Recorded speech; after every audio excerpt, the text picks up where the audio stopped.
Hello, everyone. Welcome to our interview today. I am Nrityapriya, founder of the Nrityapriya Calendar Club, and I would like to welcome today on our program Dr. Dipti K. We have invited her to talk today about sleep hygiene. I know many of us suffer from insomnia and just general poor sleep.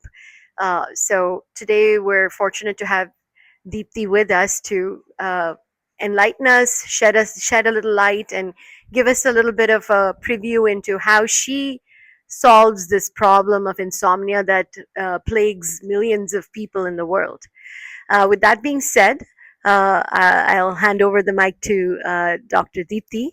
Let her introduce herself to you, and then we'll go through a few Q&A, frequently asked questions, and see if that helps everyone.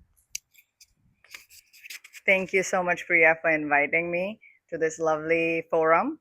And I'm glad to be here and would like to hopefully answer some of the commonly asked questions about sleep, as that is one of the most important aspect of life. And it does give all of us a lot of energy when we do have it regularly and enough of it. So I think let's focus on that. And thank you, Priya. Okay, so excited to have Deepti, and let me go through our few questions.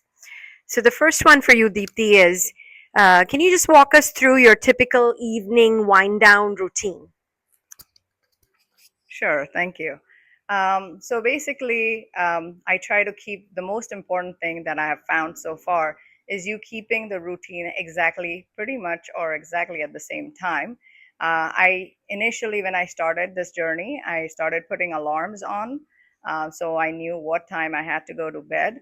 And then after that, once my internal alarm started going off, then I knew the time to sleep. I generally tend to go to bed only for sleeping and relaxing, and that way I know what that place is for. I make sure that the curtains are pulled down and it's pretty dark, and also that there is no noise. And sometimes I do put white noise on, and that kind of, and also make sure the temperature of the room is cool, or any temperature that you prefer sleeping. And I have adequate blanket and everything like that around me, so I can just go ahead and sleep.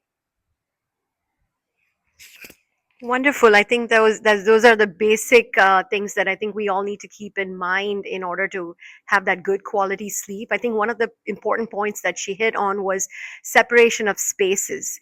I think we all tend to do a lot of things watching TV, including myself. I'm guilty party, mea culpa. So trying to keep all of that separate, keep your space sacred for sleeping, and follow all those guidelines that Dr. Deepti gave us. I think that is definitely a proven techniques for good sleep. So, with that said, let's move on to the next question. How consistent is your sleep schedule? Do you usually go to bed and wake up around the same time? Yes, that is definitely something that I strive for. And we go outside or anywhere, I try to keep the same schedule because that is very important. And sometimes, initially, when you are have friends over or anything, but now everyone seems to respect the time, and they're like, okay, Dipti needs to sleep, so they kind of say, all right, that's it. And initially, that's how any habit of yours start. And once you start implementing it, everyone tends to also follow through, and they understand, and they have been very supportive too. Thank you. Yeah, don't they say that it takes 21 days to form a habit? And so I don't know if it takes, for some, it may take more, but I think, sticking to that schedule and maybe 21 days, consecutive days will help you get there.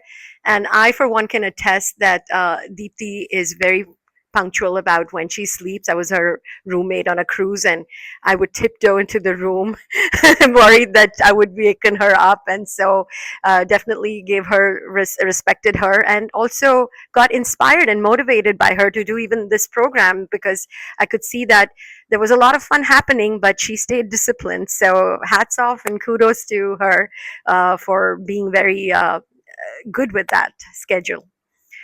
So let's move on to the next question. What factors most often disrupt your sleep, stress environment, technology, or something else? That's a great question.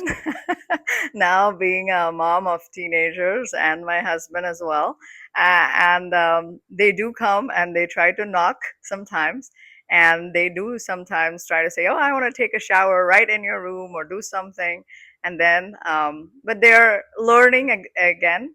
And sometimes they forget that I am planning, but I just, okay, it's time for me to go to bed. Sometimes if they do take a shower, I can't help it, and that's the time I meditate and relax myself and let them do their thing and then fall asleep. And if that doesn't happen, I actually have a meditation music that I put on, and that helps me sleep really well. Thank you.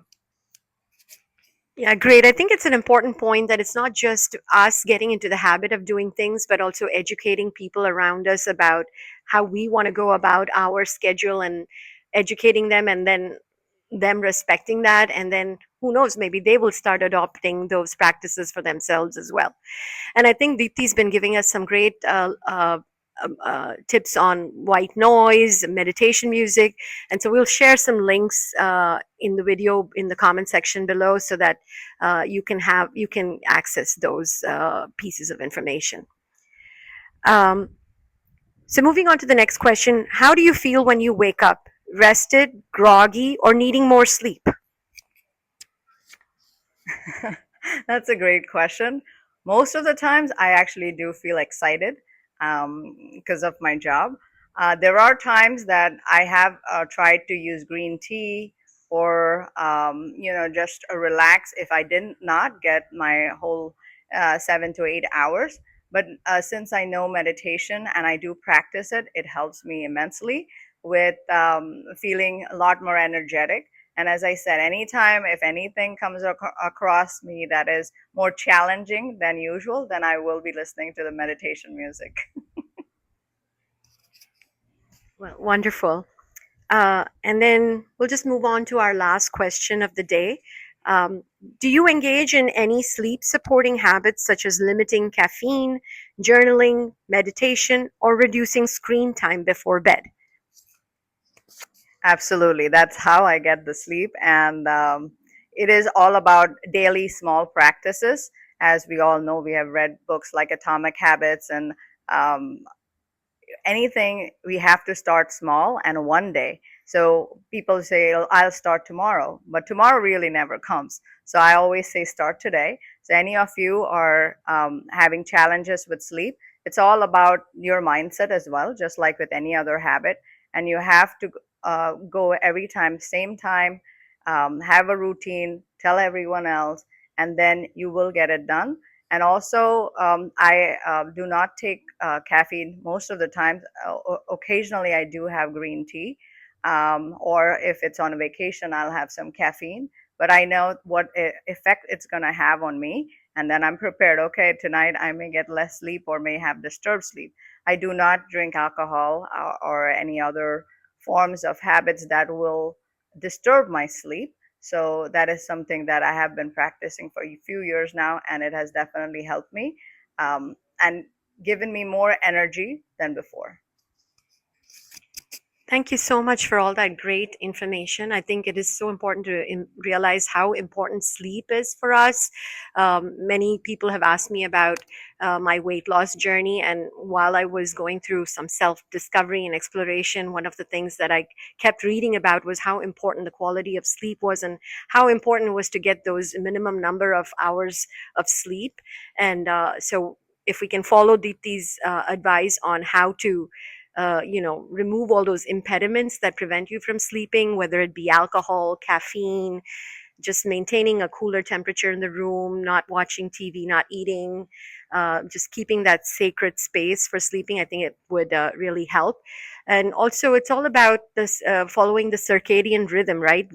Get up with the sun rising and then sleep, kind of after the sun sets. I know we live very busy and hectic lives, and we are all trying to do so many things. But I think the better quality of sleep is going to give you a better lifestyle, and I think it leads to better outcomes. So I think I want to end this with the saying, early to bed, early to rise makes a man healthy, wealthy, and wise.